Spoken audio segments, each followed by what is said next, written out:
Student, आज के इस वीडियो के माध्यम से हम आपको अप्लाइड फिजिक्स के आपको प्रीवियस ईयर पेपर के बारे में बताने वाले हैं। अप्लाइड फिजिक्स में आपका प्रीवियस ईयर में क्या क्या चीज़ें पूछी गई हैं। तो आप यहाँ पे देख पा रहे हैं कि आपकी जो स्क्रीन है, स्क्रीन पे आपको पहले क्वेश्चन नंबर 2 से स्टार्ट हुआ है। अब स्टूडेंट पूछेंगे क्वेश्चन नंबर 1 कहाँ है सर। तो देखिए, मैं आपको बता देता हूँ सीधे तौर पर कि क्वेश्चन नंबर 1 का जो है आप देख सकते हैं कि क्वालिटी अच्छी नहीं है, लेकिन आपको मैं सीधे तौर पर यहाँ पे आपको दिख रहा होगा कि क्वेश्चन नंबर 1 में एक्चुअली में होता यह है स्टूडेंट कि कुछ जो है आपके ऑप्शन भी दे दिए जाते हैं, मतलब कि ऑप्शनल क्वेश्चन भी हो जाते हैं जिसमें कि आपको जो है बहुत ज़्यादा हेल्प मिल जाती है। वैसे मैं क्वेश्चन बता देता हूं तो एलईडी का कार्य सिद्धांत पूछा गया है कि किस पर आधारित होता है। इसके अलावा बैलेंस बैंड और कंडक्शन बैंड के बीच का कंडक्टर के लिए कितना बैंड गैप होता है, ये पूछा गया है। एक क्वेश्चन आप यहाँ पे देख पा रहे हैं कि पी टाइप अर्धचालक में मुख्य आवेशवाहक क्या होते हैं, यह आपसे पूछा गया है ना। वो एक नंबर का स्टूडेंट क्वेश्चन होते हैं जिसमें कि मैक्सिमम स्टूडेंट आप देख सकते हैं कि यहाँ पर जो है ऑप्शन भी दे रखे हैं। इस तरीके से अप्लाइड फिजिक्स के 1 नंबर के क्वेश्चन में आपको ऑप्शन भी दे दिया जाता है ना।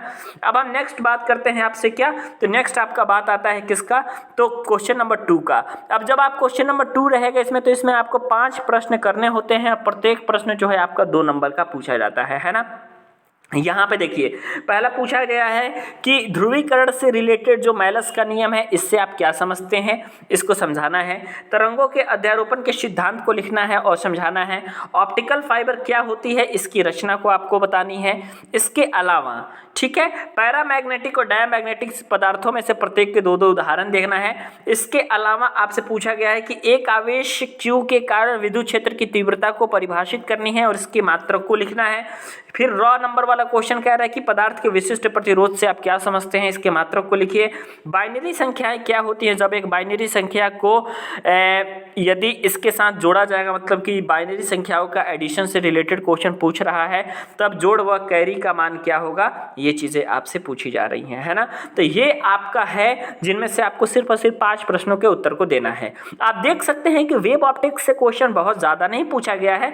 आपको जो है क्वेश्चन को इस तरीके से रखा गया है कि एक क्वेश्चन आपका सेमीकंडक्टर से भी आ गया, एक क्वेश्चन आपका 2 क्वेश्चन आपका इलेक्ट्रिकल से भी आ गया, 2-3 क्वेश्चन, उसके अलावा एक ऑप्टिकल फाइबर से भी आ गया, और 2 क्वेश्चन जो है आप यहाँ पे देख सकते हैं कि आपका लाइट से, आपका वेव से जो है पूरी तरीके से आ चुका है। तो 2-2 नंबर के वाले क्वेश्चन में हम देख सकते हैं कि यह नहीं कह सकते कि किससे जो है आपका ज़्यादा नंबर का क्वेश्चन पूछा जा रहा है। आइए आपको बात करते हैं नेक्स्ट खंड के बारे में, वह है आपका खंड 3। खंड 3 क्या है, इसमें कहा जा रहा है कि किन्हीं 2 खंडों को हल करिए, जिसमें से एक जो आपका सीधे तौर पे क्वेश्चन है, सीधे तौर पे वेव ऑप्टिक्स से पूछा जा रहा है कि प्रकाश के व्यतिकरण से आप क्या समझते हैं, है ना।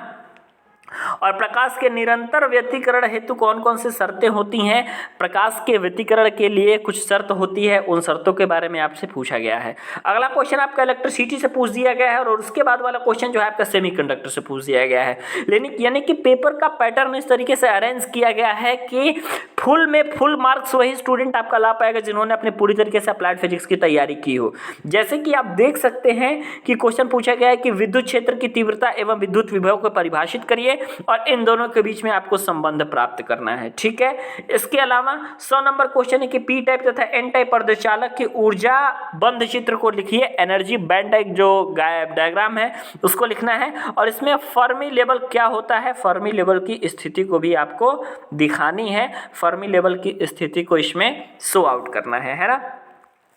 10 नंबर का क्वेश्चन है, 2 ही क्वेश्चन कोई आपको करना है। आइए मैं यहाँ पे बताता हूँ क्वेश्चन नंबर 4 के बारे में। क्वेश्चन नंबर 4 भी आपका प्रत्येक प्रश्न 5 नंबर का रहता है। 3 क्वेश्चन का ऑप्शन आपके पास दिया गया है, लेकिन इसमें से आपको क्या करना है, ओनली आपको 2 क्वेश्चन करना है। पहला क्वेश्चन कह रहा है कि लॉजिक गेट से आप क्या समझते हैं, और गेट की क्रियाविधि को इसके संकेतक परिपथ से समझाना है। इसकी सत्यता सारणी भी आपको दर्शानी है कि और गेट की सत्यता सारणी क्या होती है। और गेट के बारे में कंप्लीट इंफॉर्मेशन यहाँ पे पूछा गया है।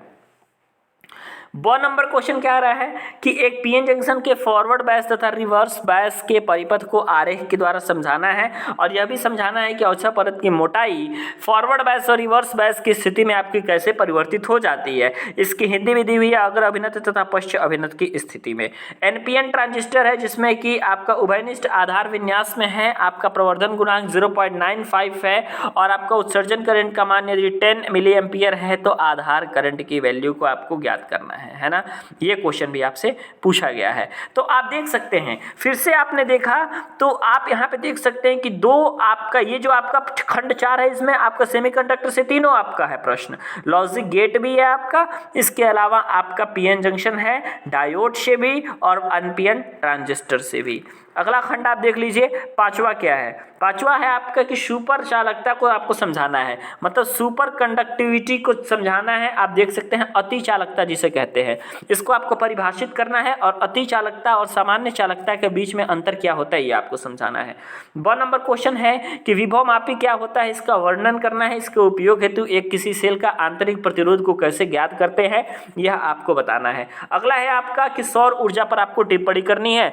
इसमें भी आपको जो है प्रत्येक प्रश्न में एक प्रश्न की छूट है और इसमें जो है आपको 2 क्वेश्चन करने हैं। तो इस तरीके से आप अप्लाइड फिजिक्स के पेपर को देख सकते हैं। ओवरऑल मैं देखूं तो यहाँ पे आपका जो सेमीकंडक्टर वाला पोर्शन है वह चीज़ें आपकी ज़्यादा कवर हो रही हैं, तो इसलिए जो है अच्छे तरीके से उन चीज़ों को आप कवर कर लीजिए।